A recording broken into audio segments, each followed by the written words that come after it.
UP নির্বাচনের 2 ধাপে জিতেছে 411 স্বতন্ত্র প্রার্থী, বেশিরভাগই বিদ্রোহী, চাপে আওয়ামী লীগ।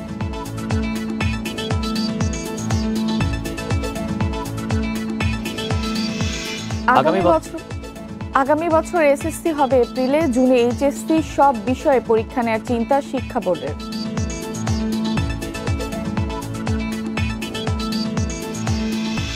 চট্টগ্রাম কক্সবাজার রুটের বাসে বাড়তি ভাড়া আদায়, অনিয়ম বন্ধে মাঠে নেই বিআরটি এর নজরদারি।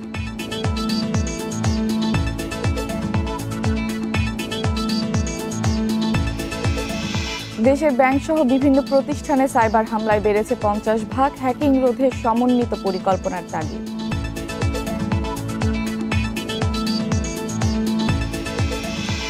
বিশ্বকাপ বাছাইয়ে ব্রাজিল আর্জেন্টিনা সুপার ক্লাসিকো গোলশূন্য ড্র, এখনো নিশ্চিত হয়নি মেসিদের চূড়ান্ত পর্ব।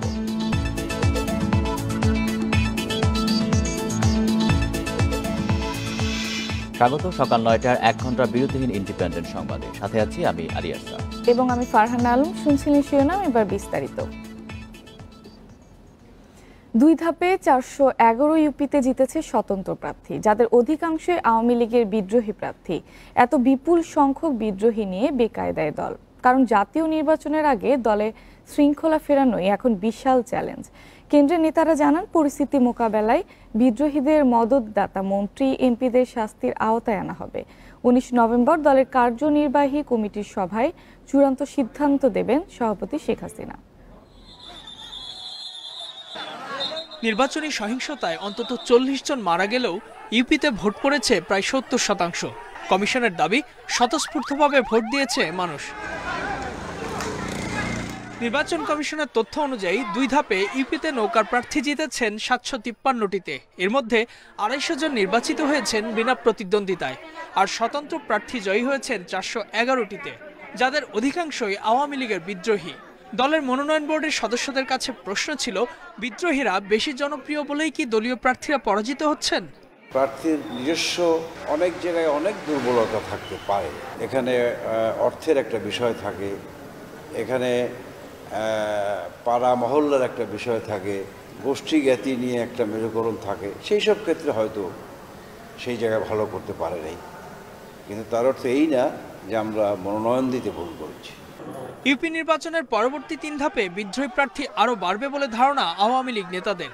তাদের চিহ্নিত করতে একজন উপদেষ্টার নেতৃত্বে কাজ শুরু করেছে টিম, যাদের মদতদাতাদেরও খুঁজে বের করা হচ্ছে। বিশেষ করে একাদশ জাতীয় সংসদ নির্বাচিত হওয়ার ক্ষেত্রে দলীয় নেতাকর্মীদের কোনো অংশের অথবা একটি ক্ষুদ্র অংশের প্রতিবন্ধকতার মুখোমুখি হোক, এটা উনি চান না। বিদ্রোহী প্রার্থী যেটা হচ্ছে, এটা যদিও একটা শঙ্কার ব্যাপার, অস্বীকার করার কোনো উপায় নেই। সাসপেন্ড করা হচ্ছে, শোকজ করা হচ্ছে। আমাদের দলের যে সমস্ত মানুষ, পদবিধারী নেতা, যারা জনপ্রতিনিধিও দলের প্রার্থীর বিরুদ্ধে কাজ করেছে, এ বিষয়েও আমাদের তদন্ত অব্যাহত আছে।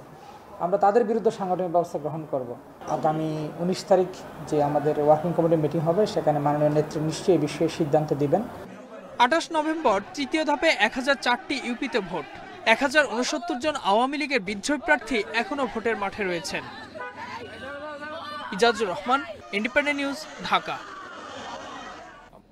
আগামী বছরে এসএসসি পরীক্ষা হবে এপ্রিলে, আর জুন মাসে হবে এইচএসসি পরীক্ষা। এমন পরিকল্পনা নিয়ে প্রস্তুতি নেওয়া হচ্ছে বলে জানিয়েছে শিক্ষা বোর্ড। আগামী বছর পরীক্ষা নেওয়া হবে সব বিষয়েই। শিক্ষাসূচি অনুযায়ী ফেব্রুয়ারিতে এসএসসি এবং এপ্রিলে এইচএসসি পরীক্ষা অনুষ্ঠিত হয়, কিন্তু করোনার কারণে গত 2 বছরে এলোমেলো হয়েছে সেই সূচি। 2020 সালে এসএসসি পরীক্ষা নির্দিষ্ট সময়ে হলেও এইচএসসি পরীক্ষা নেওয়া যায়নি। এবছরও এসএসসি পরীক্ষা ফেব্রুয়ারির পরিবর্তে অনুষ্ঠিত হচ্ছে নভেম্বরে, আর এইচএসসি হবে ডিসেম্বরে। শিক্ষা বোর্ডের পরিকল্পনা অনুযায়ী আগামী বছরের এসএসসি এবং এইচএসসি পরীক্ষাও 2 মাস করে পিছিয়ে যাচ্ছে। এরই মধ্যে কিছুটা সংক্ষিপ্ত হয়েছে সিলেবাস। তবে এবারের মতো 3টি নয়, পরীক্ষা হবে সব বিষয়েই। জানুয়ারিতে শুরু হবে প্রশ্নপত্র তৈরি, একই সাথে হবে নির্বাচনী পরীক্ষাও। পরীক্ষার প্রস্তুতি, আমাদের প্রশ্নপত্র প্রণয়ন, আমাদের সিলেবাসটা শেষ করা, আমাদের মডারেশন, সব কিছু নিয়ে একটা যথেষ্ট সময় লাগে। আর ফেব্রুয়ারির পরীক্ষাটা হয়তো বা এপ্রিলে চলে গেল, আবার এপ্রিলে যে এইচএসসির পরীক্ষাটা, সেটা হয়তো 2 মাস পিছিয়ে জুনে চলে যেতে পারে। সব বিষয়ে পরীক্ষা নেওয়ার সিদ্ধান্ত সঠিক বলে মনে করছেন শিক্ষকরা। পরীক্ষা পেছানোর ফলে সিলেবাস শেষ করে শিক্ষার্থীরা ভালোভাবে প্রস্তুতি নিতে পারবে বলেও ধারণা তাদের। শিক্ষকরা আমরা আরেকটু গুছাই আমরা প্রস্তুতি নিতে পারবো, শিক্ষার্থীরা প্রস্তুতি নিতে পারবে। এতে করে আমি মনে করি সবার জন্যই, বিশেষ করে শিক্ষার্থীদের জন্য এটা ভালো হলো। 2023 সাল থেকে স্বাভাবিক শিক্ষাসূচি অনুযায়ী এসএসসি এবং এইচএসসি পরীক্ষা নেওয়া সম্ভব হবে বলে আশা করছে বোর্ড। নূরে আলম, ইন্ডিপেন্ডেন্ট নিউজ, ঢাকা। রাজধানী সহ সারা দেশে সরকারি বেসরকারি স্কুলে 2022 শিক্ষাবর্ষে বিভিন্ন শ্রেণীতে শিক্ষার্থী ভর্তি বিজ্ঞপ্তি প্রকাশ করেছে মাধ্যমিক ও উচ্চ শিক্ষা অধিদপ্তর। 25 নভেম্বর অনলাইনে আবেদন শুরু হবে, শেষ হবে 8 ডিসেম্বর। মঙ্গলবার মাধ্যমিক ও উচ্চ শিক্ষা অধিদপ্তরের বিজ্ঞপ্তিতে এসব তথ্য জানানো হয়। এতে বলা হয়, এবার প্রথম সরকারি মাধ্যমিক বিদ্যালয়ের পাশাপাশি বেসরকারি মাধ্যমিক বিদ্যালয়েও অনলাইনে আবেদন ও কেন্দ্রীয় লটারি হবে। সরকারি মাধ্যমে লটারি আগামী 15 ডিসেম্বর এবং বেসরকারিতে লটারি অনুষ্ঠিত হবে 19 ডিসেম্বর। এবার ভর্তি আবেদন ফি ধরা হয়েছে 110 টাকা।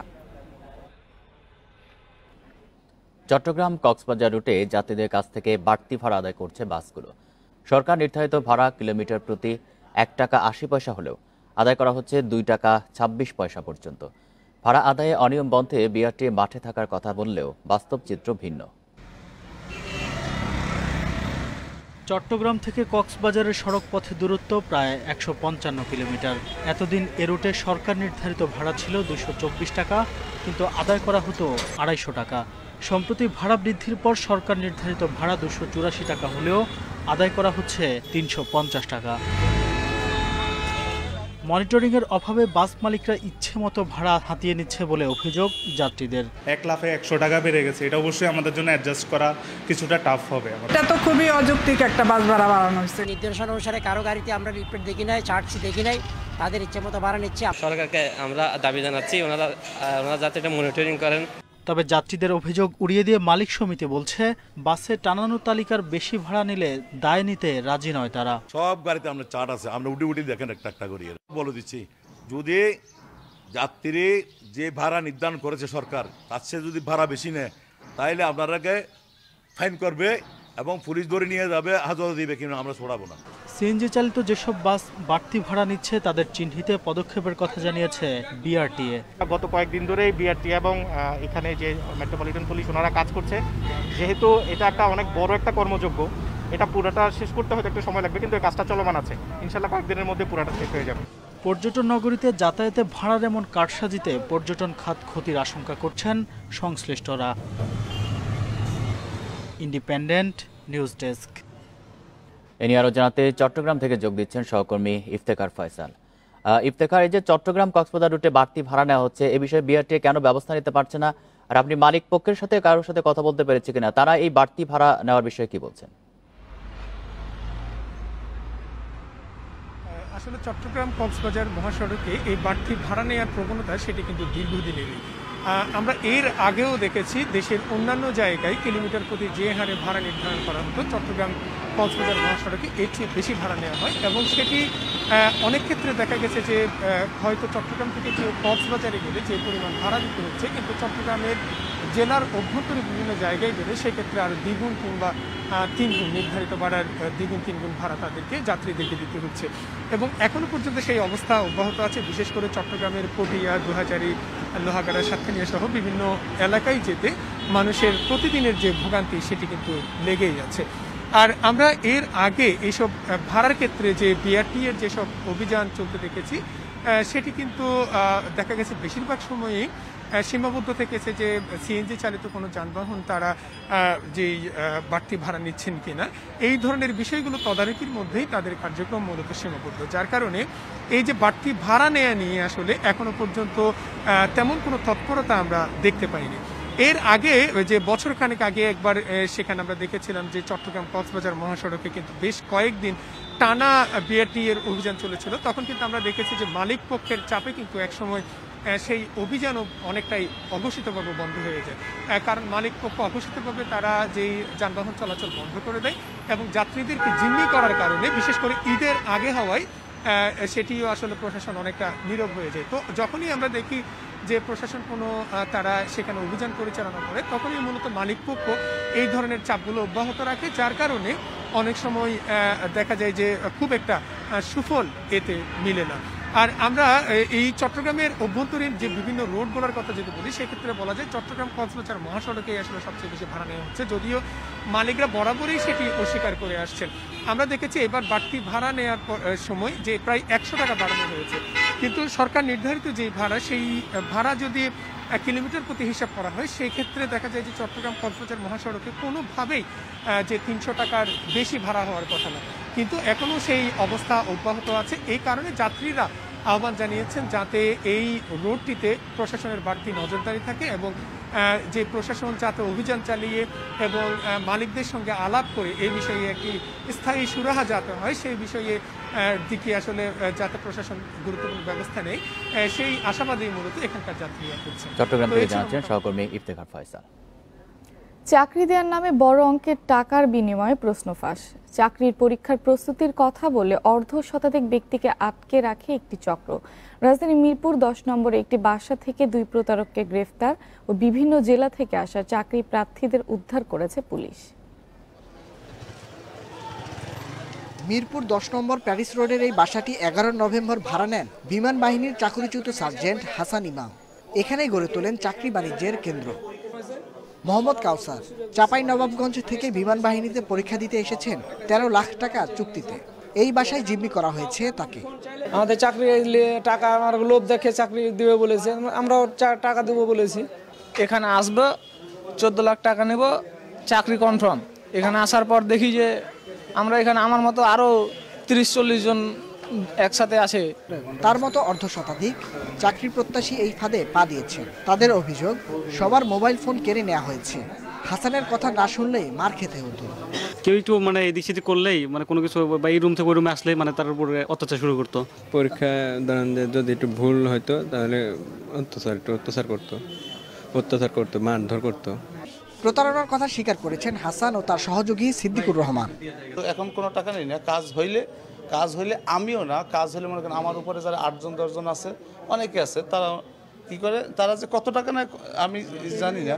আমার এখানে একটু দেখাশোনা করার জন্য নিয়ে আসছে।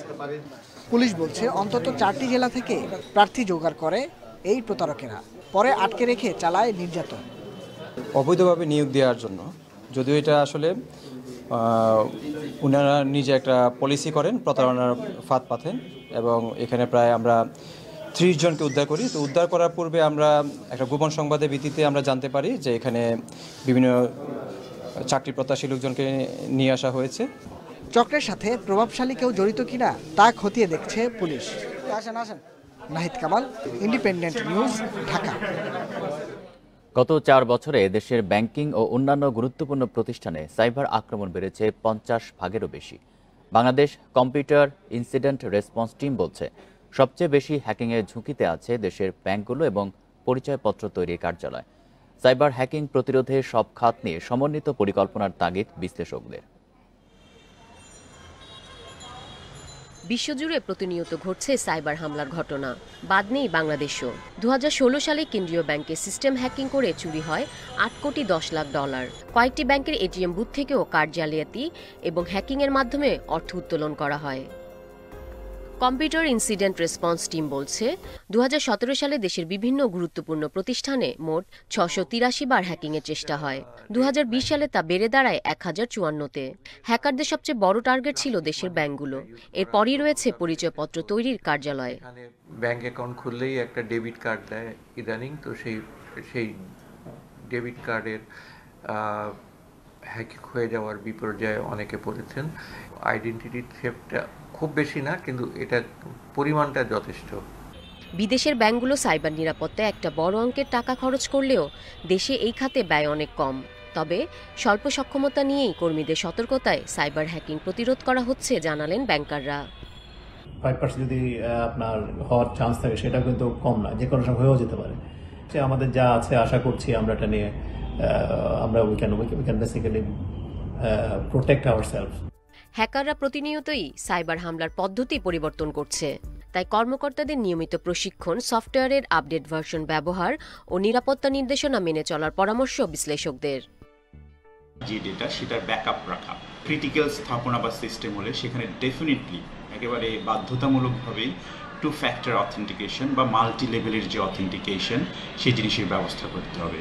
বাংলাদেশের বিভিন্ন প্রতিষ্ঠানে ম্যাকাও, চীন, যুক্তরাষ্ট্র ও রাশিয়ার হ্যাকাররা সবচেয়ে বেশি হামলা চালিয়ে থাকে জানিয়েছে computer incident response team. Irin Khatun, independent news, Dhaka. দেখছেন বিরতিহীন ইন্ডিপেন্ডেন্ট সংবাদ। সংবাদে আরও থাকছে, ডিসেম্বরের দ্বিতীয় সপ্তাহ থেকে নামবে শীত, বইতে পারে শৈত্যপ্রবাহ, রাজধানীতে বেড়েছে শীত বস্ত্র বিক্রি। বেইজিং অলিম্পিক বয়কটের চিন্তা মার্কিন প্রেসিডেন্ট বাইডেনের, পাঠানো হবে না মার্কিন অ্যাথলেটদের।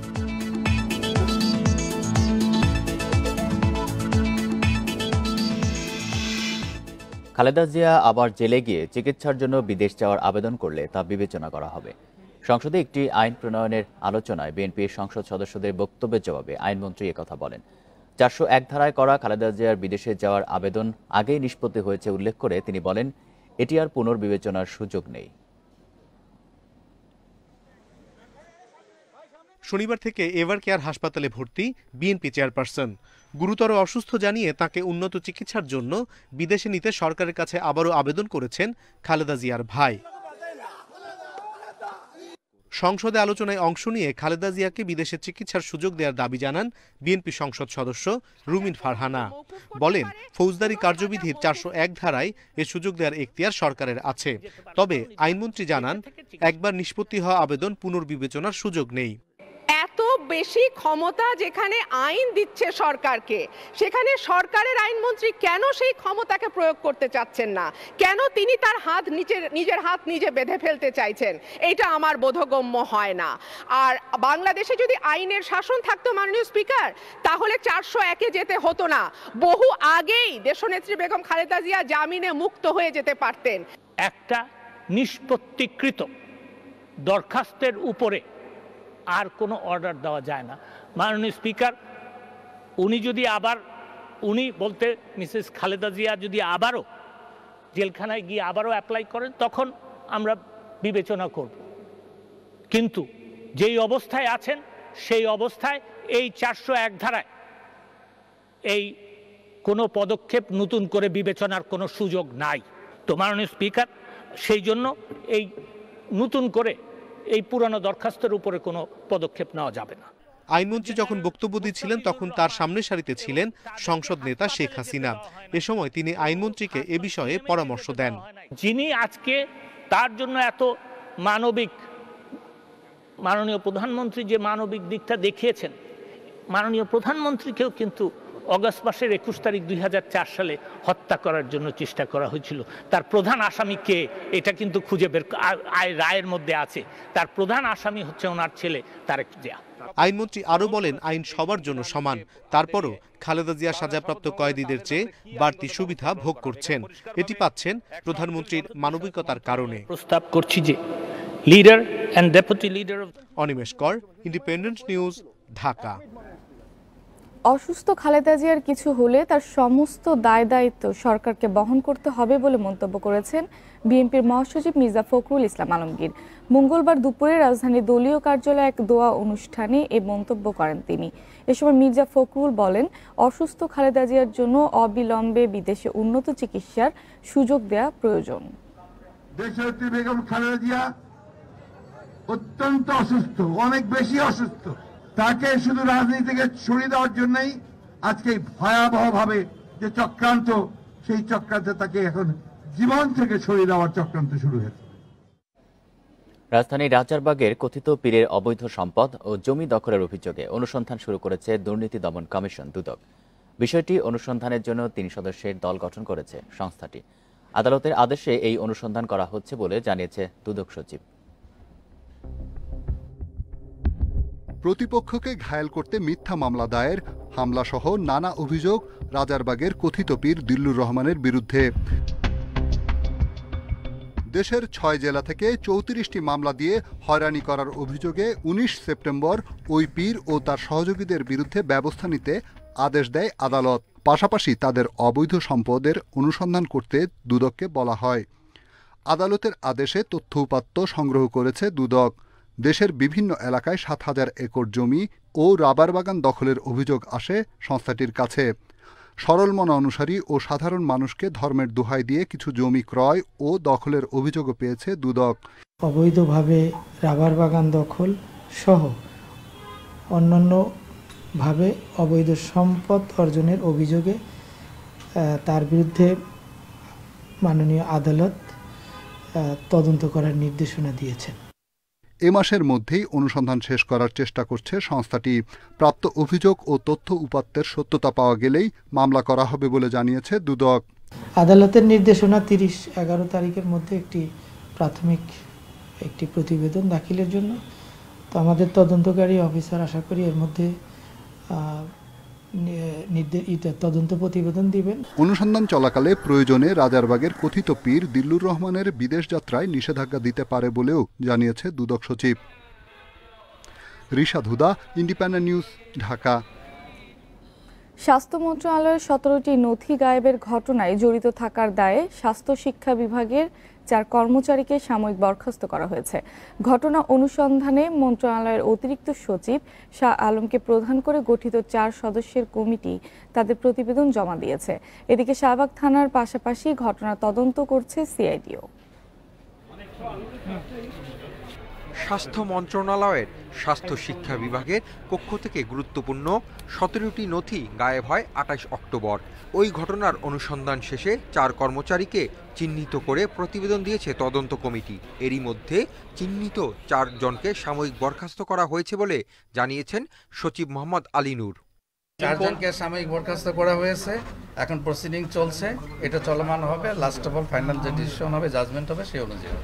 বরখাস্ত 4 কর্মচারী হলেন ক্রয় ও সংগ্রহ 2 শাখার 60 মুদ্রাক্ষরী cum computer operator Ayesha Siddika ও জোসেফ সর্দার, প্রশাসন 2-এর অফিস সহায়ক বাদল চন্দ্র গোস্বামী এবং প্রশাসন 3 শাখার অফিস সহায়ক মিন্টু মিয়া। তাদের বিরুদ্ধে বিভাগীয় ব্যবস্থাও চলমান রয়েছে বলে জানান সচিব। অ্যাকশন চলমান আছে, ডিপার্টমেন্টাল প্রসিডিং হয়েছে, ডিপার্টমেন্টাল প্রসিডিং অনুযায়ী এটা কাজ চলমান থাকবে। নথি গায়েবের ঘটনায় 19 অক্টোবর শাহবাগ থানায় জিডি করেন উপসচিব নাদিয়া হায়দার। পরে ঘটনাস্থলে তদন্ত করে সিআইডি। সে সময় মন্ত্রণালয়ের যে 6 কর্মচারীকে সিআইডি জিজ্ঞাসাবাদ করে তাদের মধ্যে আয়শা সিদ্দিকা ও জোসেফ সর্দারও ছিলেন। Hasib Mahmud Shah, independent news, Dhaka. বারবার বলার পরও দেশে ই কমার্স খাত থেকে অর্থ পাচার রোধে সরকারের নেওয়া পদক্ষেপ না জানানোয় ক্ষোভ জানিয়েছেন হাইকোর্ট। মঙ্গলবার বিচারপতি এম ইনায়েতুর রহিম ও মোহাম্মদ মুস্তাফিজুর রহমানের হাইকোর্ট বেঞ্চ এই ক্ষোভ প্রকাশ করেন। আগামী 23 নভেম্বরের মধ্যে প্রতিবেদন দাখিলের নির্দেশও দিয়েছেন আদালত। এই প্রতিবেদনে ই কমার্স খাতের কর আদায়ের নীতিমালা ও কর্মপরিকল্পনা সম্পর্কে রাষ্ট্রপক্ষকে জানাতে হবে। আদালত জানান, নোটিশ জারির পরেও প্রতিক্রিয়া পাওয়া যাচ্ছে না। এ বিষয়টি আদালত গুরুতরভাবে নিচ্ছে। এসব অবহেলা সহ্য করা হবে না। পরে আদালত ডেপুটি অ্যাটর্নি জেনারেলকে এই বিষয়ে অ্যাটর্নি জেনারেলের সঙ্গে কথা বলার নির্দেশ দেন। গত 28 সেপ্টেম্বর ই কমার্স নিয়ে সরকারের পদক্ষেপ জানতে চান হাইকোর্ট। অনিয়মের অভিযোগে দারাজের 2 ঊর্ধ্বতন কর্মকর্তাকে জিজ্ঞাসাবাদ করেছে সিআইডি। মঙ্গলবার দুপুরে টানা 2 ঘণ্টা ধরে চলে জিজ্ঞাসাবাদ। দারাজের head of stakeholder Shamsul Islam Masud এবং হেড অফ কমার্শিয়াল কামরুল ইসলামের কাছে বিদেশি ব্যাংকের ভার্চুয়াল কার্ড বিক্রির বিষয়ে ব্যাখ্যা চায় সিআইডি। জবাবে তৃতীয় পক্ষ বা সেলার এসব বিদেশি ব্যাংকের ভার্চুয়াল কার্ড বিক্রি করেছে বলে দাবি করে দারাজের প্রতিনিধি। তবে লেনদেন দারাজের অ্যাকাউন্টের মাধ্যমে হওয়ায় ই কমার্স প্রতিষ্ঠানটি দায় এড়াতে পারে না বলছেন তদন্ত কর্মকর্তা। এ বিষয়ে আগামী সপ্তাহে আবারও জিজ্ঞাসাবাদ করা হবে বলে জানিয়েছে সিআইডি। রাজধানীর মোহাম্মদপুরে 2টি আবাসিক এলাকায় অভিযান চালিয়ে 3000-এর বেশি অবৈধ গ্যাস সংযোগ বিচ্ছিন্ন করেছে তিতাস। এলাকাবাসীর অভিযোগ, সংযোগ বিচ্ছিন্ন করা হলেও প্রভাবশালীদের ছত্রছায়ায় আবারও সংযোগ নিচ্ছে অবৈধ গ্রাহকেরা। তিতাস জানিয়েছে, অবৈধ সংযোগ দেওয়ার দায়ে এরই মধ্যে এক ঠিকাদারের বিরুদ্ধে মামলা করা হয়েছে। রাজধানীর মোহাম্মদপুরের নবীনগর আবাসিক এলাকা এখানকার ৫ শতাধিক বাসাবাড়ির অবৈধ গ্যাস সংযোগ মঙ্গলবার বিচ্ছিন্ন করেছে তিতাস। এসব বাসার বাসিন্দারা জানান, সংযোগ বাবদ হাউজিং সোসাইটিকে তারা মাসে ৫০০ থেকে ৯৭৫ টাকা দিয়ে আসছেন। এটা আপনার এই যে হাউজিং এর মাধ্যমে মানে তোলে শুনি যে হচ্ছে কি আপনার তিতাস গ্যাসে দেয় নাকি কি করে, এটা সঠিক আমরা জানিও না। একই দিনে ঢাকা উদ্যানের আবাসিক এলাকাতেও অবৈধ সংযোগ বিচ্ছিন্ন করেছে তিতাস। সব মিলিয়ে বিচ্ছিন্ন করা হয়েছে ৩,২০০ চুলার সংযোগ। ওনারা বলতেছেন যে আপনাদের লাইন যদি বৈধ লাইন থাকে আপনাদেরটা থাকবে, এখন কাটার আগে তো বলতে পারতেছি না কিছু, এই জন্য আমি কাগজপত্র নিয়ে আসছি। লাইন নিচ্ছি আমরা এখান থেকে, নয়ের থেকে। কার কাছ থেকে লাইন নিচ্ছি? বিডারের থেকে। বিডারের থেকে, ওসমানগঞ্জের থেকে। তিতাস বলছে, কয়েকজন ঠিকাদারের যোগসাজশে দেয়া হচ্ছে অবৈধ সংযোগ। এমন এক ঠিকাদারকে কালো তালিকাভুক্ত করে মামলাও দেওয়া হয়েছে। কোনো কর্মচারী বা কর্মকর্তা এই ব্যাপারে এক্সপার্ট না, আমরা এই কাজগুলো করতে পারি না, মানে ঠিকাদার ছাড়া আমরা এই কাজ করতে পারি না। এখন তিতাস বলতে ঠিকাদাররাও তিতাসের একটা পার্ট, যেহেতু তিতাসে অ্যানলিস্টেড তারা, হয়তো তারা করে থাকতে পারে। যে আজকে আমরা হাউজিংয়ের সভাপতির সাথে কথা বলছি, সে সরাসরি বললেন যে টাকা উঠানো এমন কোনো কথা সে বলতে পারেনি। রাজধানীর যেসব এলাকায় অবৈধ গ্যাস সংযোগ রয়েছে, পর্যায়ক্রমে সবখানেই অভিযান চালানো হবে বলে জানিয়েছে Titas. Adilur Rahman, independent news, Dhaka. December দ্বিতীয় সপ্তাহ থেকে অনুভূত হবে শীত, হতে পারে 2 থেকে 3টি শৈত্যপ্রবাহ, আর জানুয়ারিতে 2টি তীব্র শৈত্যপ্রবাহ বয়ে যেতে পারে বলে জানিয়েছে আবহাওয়া অফিস। এদিকে রাজধানীতে বাড়ছে শীতের কাপড়ের বেচাকেনা। গত 3 দিন সারা দেশে বৃষ্টিপাতের কারণে শীতের আমেজ থাকলেও মঙ্গলবার সকাল থেকে কেটে গেছে মেঘের ঘনঘটা। তবে ভোরের দিকে অনুভূত হচ্ছে হালকা শীত। আবহাওয়া অফিস বলছে 20 নভেম্বরের পর তাপমাত্রা কিছুটা বাড়বে। ডিসেম্বরের দ্বিতীয় সপ্তাহ থেকে অনুভূত হবে শীত, আসতে পারে 2-3টি শৈত্যপ্রবাহ। আবার মেঘ চলে আসবে আমাদের দেশের উপরে, সেক্ষেত্রে তাপমাত্রা আপনার বেড়ে যাবে, বিশেষ করে আপনার রাতের তাপমাত্রা বেড়ে যাবে। দেখা যাবে যে শীতের যে আপনার অনুভূতি এটা অনেকটা কমে যাবে, বিশেষ করে এই মাসের শেষের দিকে। সেকেন্ড উইক থেকে শীতটা পুরোপুরি শুরু হয়ে যাবে, বিশেষ করে আপনার রাজশাহী, রংপুর ডিভিশন, এদিকে যশোর, কুষ্টিয়ার দিকে আপনার কোনো কোনো জায়গায় তাপমাত্রা 10-এর কাছাকাছি চলে আসবে। এদিকে শীত শুরু না হতেই বেচাকেনা শুরু হয়েছে শীতের কাপড়ের। ফুটপাত থেকে শীতবস্ত্র কিনছেন নিম্ন আয়ের মানুষজন। তবে বিক্রি এখনও আশানুরূপ নয় বলছে বিক্রেতারা। ফুটপাতের কাপড় তো দাম একটু কমই, এই জন্য কিনতে আসছে আর কি। আগে ছিল 150-200 টাকা, এখন 250-300 টাকার নিচে কোনো ভালো গেঞ্জি পাওয়া যাচ্ছে না। মানে দিনে বিক্রি হয় 20টা, 25টা, 22টা, 15টা এরকম। এবার জানুয়ারিতে 2টি তীব্র শৈত্যপ্রবাহের শঙ্কা রয়েছে বলে জানিয়েছে আবহাওয়া অধিদপ্তর। বনি ইবনে কামাল, ইন্ডিপেন্ডেন্ট নিউজ, ঢাকা। দেশে উৎপাদিত পেঁয়াজ দিয়ে সারা বছরের চাহিদা মেটাতে নানা পরামর্শ ফরিদপুরের পেঁয়াজ চাষিদের। তাদের মতে উন্নত জাতের পেঁয়াজ বীজ সরবরাহের মাধ্যমে উৎপাদন বৃদ্ধি এবং উৎপাদিত পেঁয়াজ সংরক্ষণের ব্যবস্থা নিশ্চিত করা গেলে সারা বছরের চাহিদা মেটানো যেতে পারে। মৌসুমে পেঁয়াজ আবাদের পর কম মূল্যে পেঁয়াজ বিক্রি করতে হয় চাষিদের, আর প্রতি বছরই মৌসুম শেষে বেড়ে যায় পেঁয়াজের দাম। বেশিরভাগ সময় বিদেশ থেকে আমদানি করতে হয় পেঁয়াজ। এতে একদিকে বেশি দামে পেঁয়াজ কিনতে গিয়ে বিপাকে পড়েন ক্রেতারা, অপরদিকে ন্যায্য দাম থেকে বঞ্চিত হন চাষিরা। এ সমস্যার সমাধানে মৌসুমের সময় চাষিদের ন্যায্য মূল্য নিশ্চিত করা এবং উৎপাদিত পেঁয়াজ সংরক্ষণের ব্যবস্থা করলে দেশে পেঁয়াজের ঘাটতি থাকবে না বলে মনে করেন চাষিরা। পাশাপাশি এই ফসলে আমদানি নির্ভরতা কমবে বলেও মত তাদের। আমাকে বিদেশে বীজ লাগবে না, যদি আমাকে কৃষক যদি আমাকে বীজের দাম যদি ভালো দেয়, সরকার যদি বীজের দাম ভালো দেয়, তাহলে আমাকে এই দাম মনে করি কৃষক বাংলাদেশ থেকে বিদেশ থেকে বীজ আনতে হবে না। এইবার যে পরিমাণে দাম আছে তাতে যদি আমরা 50 টাকা কেজি পরিমাণে পাই তাহলে আমরা বাইসে থাকতে পারবো। জেলায় মুড়িকাটা, কন্দ বা হালি এবং দানা এই 3 ধরনের পেঁয়াজ চাষ হয়। এর মধ্যে মূল মৌসুমে হালি পেঁয়াজ চাষ হয়।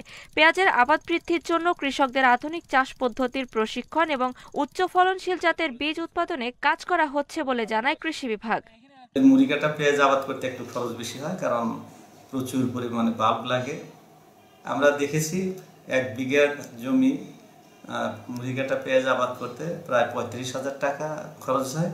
সেই হিসাবে প্রতি একরে 1 লাখ থেকে 1,10,000 টাকা খরচ হয়। পেঁয়াজ সংরক্ষণের বিষয়ে বাণিজ্য মন্ত্রণালয়ে আবেদন করা হয়েছে বলে জানান জেলা প্রশাসক। এই বিষয়টা নিয়ে তারা প্রস্তুতি নিচ্ছেন এবং অচিরেই এখানে যাতে চাষিরা পেঁয়াজ সংরক্ষণ করতে পারেন সেই রকম উপযোগী একটা ব্যবস্থা তারা করতে যাচ্ছেন বলে আমাকে আশ্বস্ত করা হয়েছে। অচিরেই ফরিদপুর অঞ্চলে আধুনিক হিমাগার স্থাপন করা হবে বলেও জানান তিনি। Independent news desk. মংলা বন্দরে হারবাড়িয়া এলাকায় কয়লা বোঝাই কার্গো জাহাজ ডুবির ঘটনায় 2 নাবিকের মরদেহ উদ্ধার করেছে ডুবুরি দল। এখনো নিখোঁজ রয়েছেন 3 জন। তাদের উদ্ধারে কাজ করছে নৌ পুলিশ ও কোস্টগার্ড। সোমবার রাতে পশুর চ্যানেলের হারবাড়িয়া এলাকায় 9 নম্বর অ্যাঙ্করে এ ঘটনা ঘটে। কোস্টগার্ড জানায়, নোঙ্গরে অবস্থানরত বিদেশি বাণিজ্যিক জাহাজ থেকে প্রায় 600 টন কয়লা নিয়ে মংলা বন্দরের উদ্দেশ্যে রওনা হয় MV ফারদিন 1 কার্গোটি। কিছু দূর যাওয়ার পর ঘন কুয়াশার কবলে পড়ে অন্য একটি জাহাজের সঙ্গে ধাক্কা লাগে। এতে ঘটনাস্থলেই ডুবে যায় সেটি। খুলনা মহানগরীতে প্রবেশের গুরুত্বপূর্ণ 4টি সড়ক প্রায় 8 বছর ধরে বেহাল। সড়কের বেশিরভাগ জায়গায় ছোট বড় গর্ত আর খানাখন্দে ভরা। বৃষ্টি হলে সড়ক 4টিতে পানি জমে প্রায় ঘটছে দুর্ঘটনা। যদিও সড়ক সংস্কারে তেমন কোনো উদ্যোগ নেই সংশ্লিষ্ট দপ্তরগুলোর। খুলনা শিপইয়ার্ড সড়কের দৃশ্য এটি। এমন অবস্থায় ঝুঁকি নিয়ে পার হতে হচ্ছে চালকদের। প্রায়ই উল্টে যাচ্ছে ইজি বাইক। শুধু এই সড়কই নয়, একই পরিস্থিতি নগরীর শেরেবাংলা, MA বাড়ি ও সোনাডাঙ্গা বাইপাস সড়কের। এসব সড়কের পাশে রয়েছে শিক্ষা প্রতিষ্ঠান, হাসপাতাল, বাস টার্মিনাল সহ গুরুত্বপূর্ণ প্রতিষ্ঠান। সড়কে চলতে গিয়ে প্রতিদিনই ভোগান্তির শিকার হন হাজারো মানুষ। এই রাস্তার কারণে মনে করেন যে আমার ওই দাঁত কবলিং খুলে গেছে। মনে করেন যে একটা গাড়িতে যদি অ্যাক্সিডেন্ট হইতো, আমার তো স্টার্টিংয়ে কোনো কাজ করতেছে না। এখানে একটা শিপইয়ার্ড আছে, অক্সিজেন কোম্পানি আছে, ছোট বড় মিল ফ্যাক্টরি আছে, কোনো কাস্টমার নাই। 2013 সালের পর থেকে কোনো সংস্কারের মুখ দেখেনি MA বাড়ি ও সোনাডাঙ্গা বাইপাস সড়ক। আর শিপইয়ার্ড সড়ক প্রশস্ত ও সংস্কারের অর্থ বরাদ্দ হলেও 8 বছরে কাজই শুরু করতে পারেনি খুলনা উন্নয়ন কর্তৃপক্ষ। এদিকে 2020 সালে শেরেবাংলা রোডের কাজ শুরু হলেও এখনো তা শেষ হয়নি। এখন বর্ষা চলে গেছে, আমাদের কাজের প্রোগ্রেস 50%। আমরা আশা করি জুন 2020-এর মধ্যে সব ধরনের প্রতিবন্ধকতা এড়িয়ে এই প্রকল্পটা আমরা যত সময়ে ইনশাআল্লাহ সমাপ্ত করতে পারব। খুলনা সিটি মেয়র বলছেন, সংশ্লিষ্ট প্রতিষ্ঠান গুরুত্ব না দেওয়ায় এই পরিস্থিতির সৃষ্টি হয়েছে। তবে আগামী অর্থ বছরের মধ্যে সব সড়ক সংস্কারের আশ্বাস দিয়েছে খুলনা উন্নয়ন কর্তৃপক্ষ। মানুষের জানমালের ক্ষতি হচ্ছে, এই যে তাদের নাই। এই জন্য এই সমস্ত জায়গায় কাজ করা খুব কঠিন। তার কারণ এটা সিটি গভর্নমেন্ট যদি হয় তাহলে এইগুলো সব এক জায়গায় নিয়ন্ত্রণ থাকে, এই কাজগুলো করা যায়। এই শিপইয়ার্ড সড়ক এবং আমাদের যেটা বাস টার্মিনালের পাশের সড়ক, দুটাই আমাদের আসলে যে প্রক্রিয়ার মধ্যে দিয়ে আমরা যে পর্যায়ে আছি, এটা আমরা আশা করতে পারি যে নেক্সট অর্থ বছরে জনগণের দুর্ভোগ কষ্ট লাঘব হবে। বারবার শুধু সমস্যা সমাধানের আশ্বাস নয়, এই দুর্ভোগ থেকে মুক্তি চান খুলনাবাসী। Independent news desk. প্রতিষ্ঠার 1 বছরে police cyber support for women সেন্টারে হয়রানির অভিযোগ করেছেন প্রায় 13,000 নারী। তবে মাত্র 12% ভুক্তভোগী মামলা করেছেন। মূলত বেশিরভাগ ভুক্তভোগী তাদের সমস্যার বিষয়ে বিস্তারিত তথ্য ও প্রমাণ দিতে না চাওয়ায় সঠিক আইনগত ব্যবস্থা নেওয়া যায় না বলে জানিয়েছে পুলিশ। কোটাসের তত্ত্বাবধানে একটি ভেরিফাইড ফেসবুক পেজের মাধ্যমে পরিচালিত এই সেবাটিতে সরাসরি হটলাইন, ইমেল ও মেসেজের মাধ্যমে যোগাযোগের ব্যবস্থা রয়েছে। বেশ কয়েক বছর ধরেই দেশে বাড়ছে সাইবার অপরাধের শিকার নারীর সংখ্যা। এমন নারীদের সেবা দেওয়ার লক্ষ্যেই 2020 সালে প্রতিষ্ঠা হয় police cyber support for women. প্রতিষ্ঠার পর থেকে এবছরের নভেম্বর পর্যন্ত 12,941 জন ভুক্তভোগী নারী অনলাইনে হয়রানির অভিযোগ করেছেন। নারীদের বিশেষায়িত এ সেবার প্রথম বর্ষপূর্তিতে পুলিশ প্রধান জানান, হয়রানির শিকার নারীদের মাত্র 12% জিডিও মামলা করেছেন। তাদের মধ্যে মাত্র 13% ভুক্তভোগী অভিযুক্তের পরিচয় ও অবস্থান শনাক্তের পর অভিযুক্তদের বিরুদ্ধে আইনগত পদক্ষেপ নিয়েছেন। ব্যক্তির মানবিক বিপর্যয় ঘটে, মানসিক বিপর্যয় ঘটে এবং তা থেকে তারপরে পারিবারিক বিপর্যয় ঘটতে পারে, ঠিক আছে। এবং যে ট্রমা তৈরি হয় সে আমাদের দেশে তো সোশ্যাল, আমরা একটা ট্রানজিশনাল সোসাইটিতে বসবাস করি। আমাদের এখানে তো আর সাইকোলজিক্যাল বা সাইকিয়াট্রিক কাউন্সেলিং খুব একটা নাই। আধুনিক প্রযুক্তি ব্যবহার করে দেশে সাইবার অপরাধ বাড়ছে জানিয়ে পুলিশ প্রধান বলেন, নারী পুরুষ সবাই এমন অপরাধের শিকার হচ্ছেন। অনেক সময় গুজব ছড়িয়ে দেশকে অস্থিতিশীল করার চেষ্টাও করছে কেউ কেউ। আমরা দেখছি যে এই সাইবার সন্ত্রাস বৃদ্ধি পাচ্ছে, সাইবার বুলিং বৃদ্ধি পাচ্ছে, সাইবার ট্রলিং হচ্ছে। আমাদের দেশে রাষ্ট্রের বিরুদ্ধে গুরুত্বপূর্ণ ব্যক্তিপদের বিরুদ্ধে সাইবার ওয়ার্ল্ডে প্রতিনিয়ত বিভিন্ন ধরনের প্রপাগান্ডা, মিথ্যা গুজব, এগুলো ছড়ানো হচ্ছে। মোবাইল ও ইন্টারনেট ব্যবহারে সবাইকে আরও সতর্ক হওয়ার আহ্বান জানান পুলিশ প্রধান। Khaled Raihan, independent news, Dhaka. নেত্রকোনা সদর ইউনিয়নে বিদ্রোহী প্রার্থী সাদেকুল ইসলামের সমর্থকদের হামলায় নৌকার প্রার্থী শাহিনুর আলমের 6 কর্মী আহত হয়েছে। মঙ্গলবার উপজেলার মেনকিকান্দা এলাকার ফান্দা বাজারে এই হামলা হয় বলে জানিয়েছে পুলিশ। রাতেই বিদ্রোহী প্রার্থী 23 জনের নাম উল্লেখ সহ 63 জনের বিরুদ্ধে মামলা হয়েছে। পুলিশ জানায়, মঙ্গলবার যুবলীগ থেকে বহিষ্কৃত বিদ্রোহী প্রার্থী সাদেকুল ইসলামের বেশ কিছু সমর্থক নৌকা প্রতীকের প্রার্থী নির্বাচনী কার্যালয়ে হামলা ও ভাঙচুর চালায়। এ সময় সেখানে থাকা নৌকার 6 কর্মীকে মারধর করা হয়। আহতদের উপজেলা স্বাস্থ্য কমপ্লেক্সে ভর্তি করা হয়েছে। হামলাকারীদের গ্রেপ্তারে অভিযান চালাচ্ছে পুলিশ। 28 নভেম্বর অনুষ্ঠিত হতে যাওয়া 3য় দফার নির্বাচনে নেত্রকোনার 7 ইউনিয়ন পরিষদে ভোট গ্রহণ হবে। জীবনের ঝুঁকি নিয়ে বগুড়ায় 2টি হাসপাতালে করোনার চিকিৎসা দেওয়া হলেও 1.5 বছরেও প্রণোদনার টাকা পাননি 700-র বেশি কর্মকর্তা-কর্মচারী। কর্মকর্তারা বলছেন বিষয়টি সংশ্লিষ্ট মন্ত্রণালয়ে জানানো হয়েছে, তবে বরাদ্দ পাওয়া যায়নি এখনো। গত বছরের 28 মার্চ বগুড়া মোহাম্মদ আলী হাসপাতালকে শুধু করোনা চিকিৎসার জন্য নির্দিষ্ট করা হয়। সে সময় থেকে হাসপাতালটিতে 201 জন চিকিৎসক, নার্স সহ নানা পর্যায়ের কর্মকর্তা কর্মচারীরা কাজ করলেও এখনও পাননি প্রণোদনার টাকা। বগুড়া শহরের আরেক চিকিৎসা কেন্দ্র শহীদ জিয়াউর রহমান মেডিকেলেও করোনার চিকিৎসা শুরু হয় গেল বছর 28 জুন।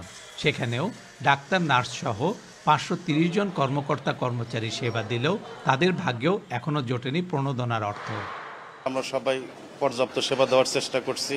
সেবা দিতে গিয়ে আমাদের অনেক চিকিৎসক, অনেক নার্স এবং আমাদের সহকর্মী আক্রান্ত হয়েছে। আমরা করোনার সময় সবাই জীবনের ঝুঁকিলে ডিউটি করছি। আমরা মাননীয় প্রধানমন্ত্রী যেটা অনুদান দিতে চেয়েছিল, কিন্তু আমরা তো এখন ওইটা পাইনি, আমাদের হাসপাতালে কেউই পাইনি। 250 শয্যার মোহাম্মদ আলী হাসপাতাল এবং 1200 শয্যার জিয়াউর রহমান মেডিকেলে সাধারণ রোগীদের পাশাপাশি করোনায় আক্রান্তদের চিকিৎসা দেয়া হচ্ছে এখনও। আমরা একই সঙ্গে সরকারি চিকিৎসক এবং কর্মচারীদের নামের তালিকা আমাদের অধিদপ্তরে পাঠিয়েছি এবং তার মধ্যে চিকিৎসকদের বরাদ্দটি আমরা পেয়েছি এবং তাদেরকে প্রদান করা হয়েছে। যেহেতু কর্মচারীদের বরাদ্দ আমরা এখনও পাই নাই, আমরা বারংবার যোগাযোগ করেছি এবং এখনও করে যাচ্ছি, তারা যেন তাদের প্রণোদনার অংশটি পায়। এই টাকা অর্থর চেয়ে কিন্তু স্বীকৃতিটাকে আমরা সবাই যারা স্বাস্থ্যকর্মী আছে তারা বেশি গুরুত্ব দিচ্ছি। এই টাকাটা পাওয়া যায়, তার আর্থিক যে বেনিফিট হবে তার চেয়ে বড় হলো স্বীকৃতিটা। গেল বছর করোনা চিকিৎসার শুরুতে সেবাদানকারীদের জন্য মূল বেতনের 2 গুণ টাকা প্রণোদনা ঘোষণা করেছিল স্বাস্থ্য মন্ত্রণালয়, তবে অনেকেই তা পাননি বলে অভিযোগ করছেন। Hasibur Rahman, independent news, Bogura. বিশ্বে করোনা একদিনে 7,100 জনের মৃত্যু হয়েছে। এ নিয়ে মোট প্রাণহানি ছাড়িয়েছে 51,29,000। নতুন 4,80,000 শনাক্ত নিয়ে এই পর্যন্ত আক্রান্তের সংখ্যা 25,50,00,000-এরও বেশি। 24 ঘন্টায় সবচেয়ে বেশি 1,282 জনের মৃত্যু হয়েছে যুক্তরাষ্ট্রে। সেখানে নতুন শনাক্ত 87,000। টিকার বুস্টার ডোজকে করোনা মোকাবেলার মূল চাবিকাঠি বলছেন মার্কিন সংক্রামক ব্যাধি বিশেষজ্ঞ অ্যান্টনি ফাউচি। রাশিয়ায় একদিনে মারা গেছে 1,240 জন, নতুন শনাক্ত 36,000-এর বেশি।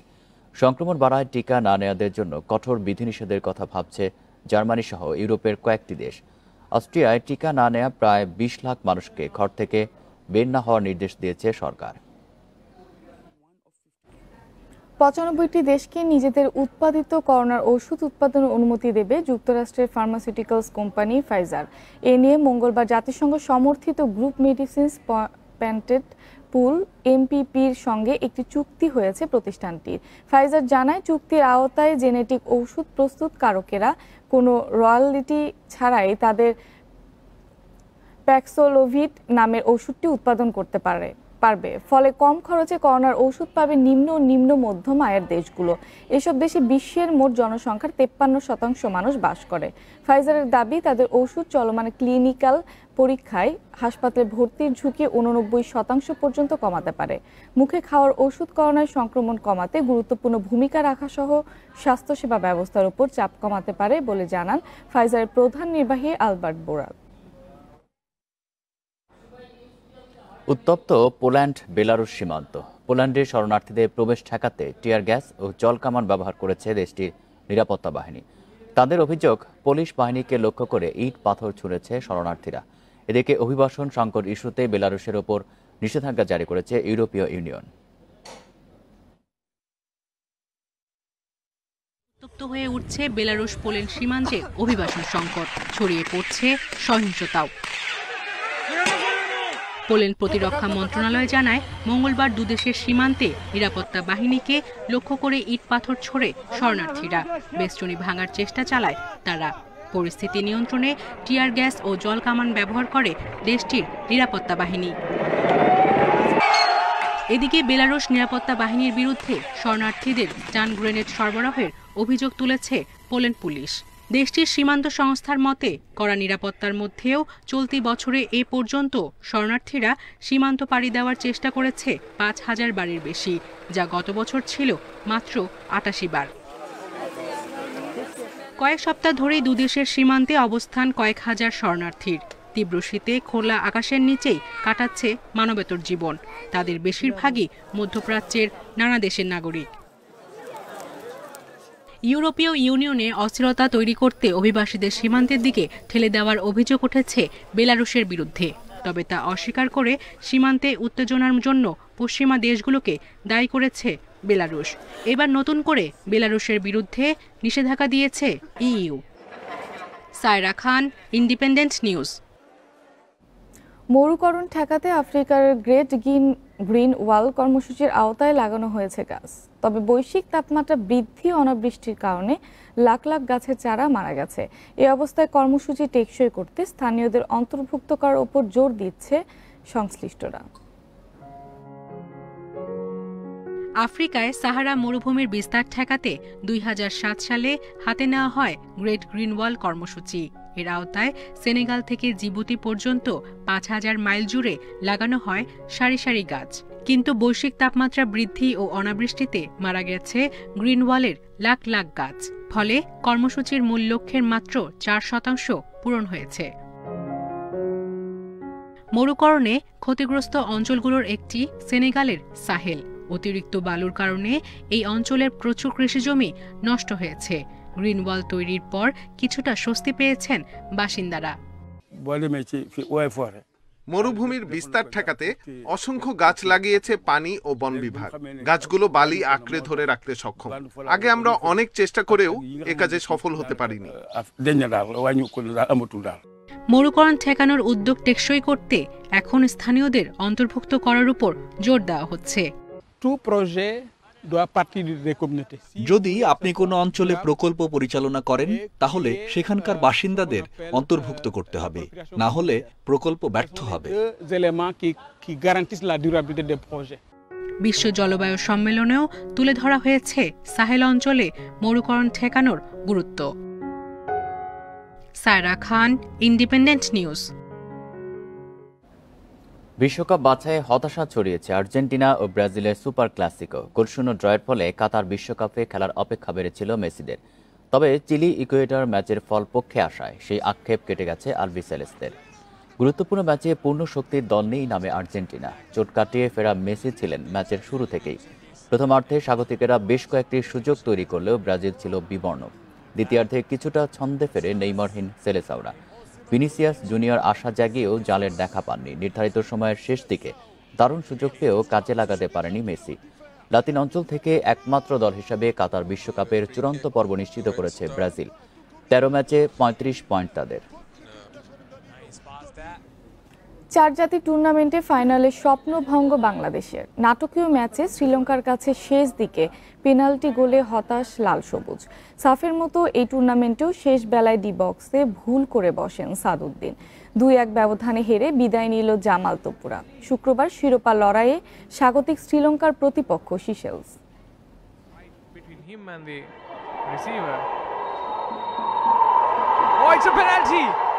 ম্যাচ শেষের পথে তখন ১-১ সমতা। হঠাৎ রেফারির বাঁশি, বাংলাদেশের বিপক্ষে পেনাল্টির সিদ্ধান্ত। ঠিক কী কারণে পেনাল্টি পরিষ্কার নয় রিপ্লেতেও। থ্রো ইনে ডি বক্সে আসা বল সাদের হাতে লেগেছিল ঠিকই, কিন্তু একই সময় আরেক খেলোয়াড় থ্রো ইন করতে বল হাতেও তুলেছিলেন। আইনগত দিক থেকে খেলা থামানোর কথা, কিন্তু মুহূর্তটা গোলমেলে। ঘোরের মধ্যে থাকা লাল সবুজের বিপক্ষে জয়সূচক গোল করতে ভুলেননি ওয়াসিম রাজিক। নাটকীয়তায় ভরা ম্যাচে 25 মিনিটে হতাশার শুরু। বার কয়েক আক্রমণে কোণঠাসা বাংলার রক্ষণে ফাটল ধরান রাজিক। গোল হজমে হুঁশ ফেরে। 33 মিনিটে আসে সুবর্ণ সুযোগ। জামালের কর্নার, তপুর হেড ছিল নিশানায়। হাত দিয়ে আটকিয়ে গোলের পথে বাধা হলেন লঙ্কান ডিফেন্ডার ডিকসন। লাল কার্ডের সিদ্ধান্ত রেফারির, পেনাল্টি পায় বাংলাদেশ। স্পেশালিস্ট তপু বর্মন এলেন স্পট কিক নিতে, কিন্তু পোস্টের উপর দিয়ে যায় তপুর শট। সমতায় ফেরার সুযোগ হাতছাড়া লাল সবুজের। বিরতির পর বদলায় বেঙ্গল টাইগার্সের অ্যাপ্রোচ। 10 জনের শ্রীলঙ্কার বিপক্ষে অল আউট অ্যাটাকে লেমোসের দল, তবে কাদা মাঠে বারবারই খেই হারাতে হয়েছে। বার কয়েক নিশ্চিত গোলের সুযোগ হাতছাড়া হওয়ার পর 71 মিনিটে বদলি নামা জুয়েল ফেরান সমতা। তবে পেনাল্টি গড়ে দিল পার্থক্য, যেখানে বাংলাদেশ মিস করে হতাশ আর লক্ষ্যভেদে বাজিমাত শ্রীলঙ্কার। আরও একটি টুর্নামেন্টে ফাইনালে উঠতে ব্যর্থ বাংলাদেশ। Abidur Rahman, independent news. পাকিস্তানকে হারানোর পরিকল্পনায় ব্যস্ত বাংলাদেশ। ক্যাচ প্র্যাকটিসে বাড়তি মনোযোগ টাইগারদের। পাওয়ার হিটিংয়ে দুর্বলতা থাকায় নাইম সাইফরা স্ট্রাইক রোটেশনে গুরুত্ব দিচ্ছেন। অন্যদিকে পাকিস্তানের অনুশীলনে যোগ দিয়েছেন রিজওয়ান। মিরপুরের কন্ডিশন মাথায় রেখে প্রস্তুত হচ্ছে সাদাব ইমাদরা।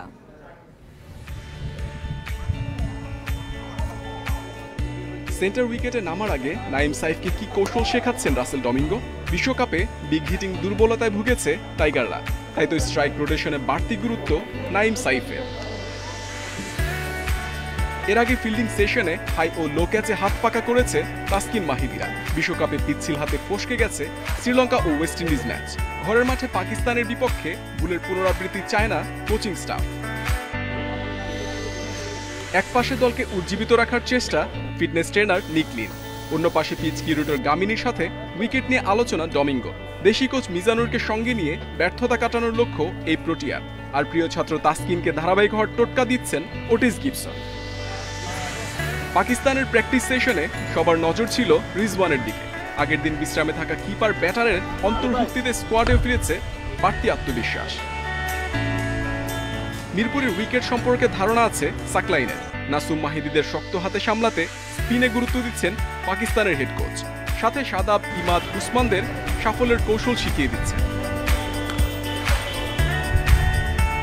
মঙ্গলবার বাবর আজম ও শোয়েব মালিক ঢাকায় আসলেও কোভিড টেস্ট জটিলতায় অনুশীলনে যোগ দিতে পারেননি। টেস্টে নেগেটিভ হয়ে দলের সঙ্গে যোগ দেবেন বাবর ও মালিক।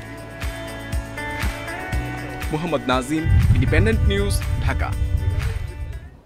বিশ্বকাপ ব্যর্থতায় বাংলাদেশ দলে 6 পরিবর্তন। পাকিস্তান সিরিজে বাদ পড়েছেন লিটন, সৌম্য।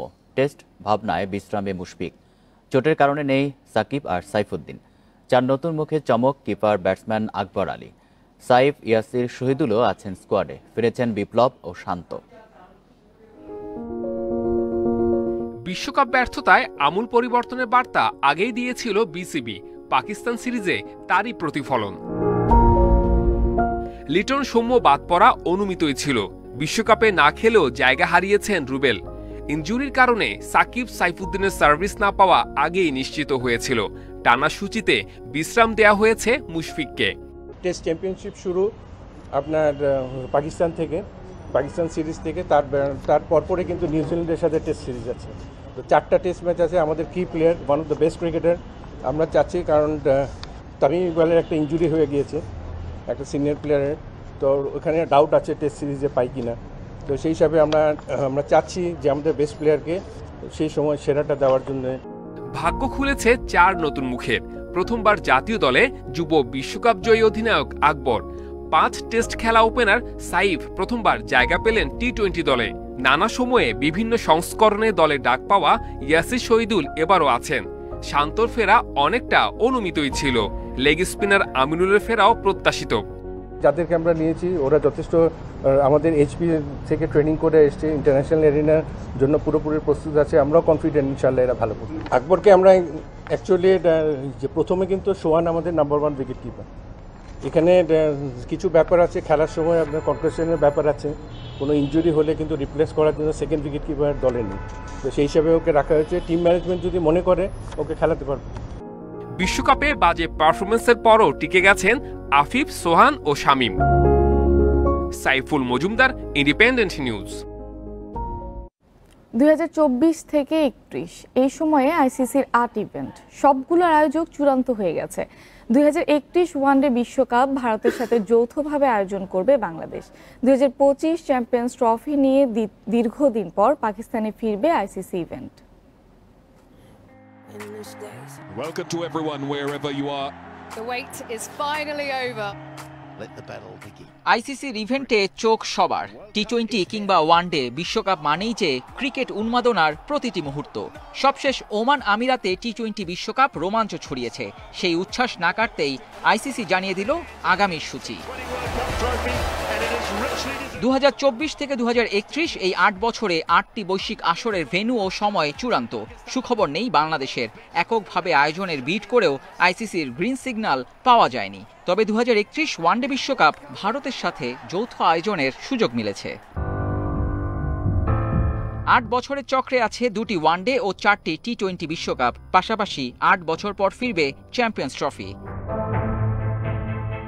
2027-এ ওয়ানডের বিশ্ব আসর হবে আফ্রিকায়। সাউথ আফ্রিকা, জিম্বাবুয়ের সাথে নামিবিয়াও আয়োজকের তালিকায়। 4 বছর পর বাংলাদেশ ভারতে বসবে পরের আসর। নতুন চক্রের প্রথম বিশ্ব আসর 2024 টি-20 বিশ্বকাপ, আয়োজনের দায়িত্বে ওয়েস্ট ইন্ডিজ, যুক্তরাষ্ট্র। মার্কিন মূল্যকে এই প্রথম হবে আইসিসির কোনো বড় ইভেন্ট। 2 বছর পর ভারত, শ্রীলঙ্কা যৌথ আয়োজক। 2022-এর পর 28-এর টি-20 বিশ্বকাপও অস্ট্রেলিয়ায়, সেবার ওদের সাথে থাকবে নিউজিল্যান্ড। 2030-এর টি-20 বিশ্ব আসর বসবে ইংল্যান্ড, আয়ারল্যান্ড ও স্কটল্যান্ডে। 2025 চ্যাম্পিয়ন্স ট্রফি দিয়ে আইসিসির ইভেন্ট ফিরছে পাকিস্তানে। সবশেষ 1996 বিশ্বকাপ যৌথভাবে আয়োজন করেছিল দেশটি। পরের আসর ভারতে 2029 সালে।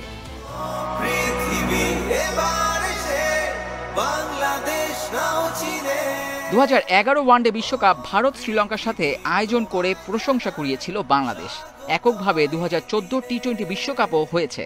অনূর্ধ্ব-19 আর 1998 নকআউট বিশ্বকাপেরও একক আয়োজক ছিল বাংলাদেশ। Abidur Rahman, independent news. এই ছিল বিরতিহীন সংবাদে। ইন্ডিপেন্ডেন্ট টেলিভিশনের সব খবরের আরো বিস্তারিত জানতে চোখ রাখুন ফেসবুক, ইউটিউব এবং টুইটারে। ধন্যবাদ সবাইকে।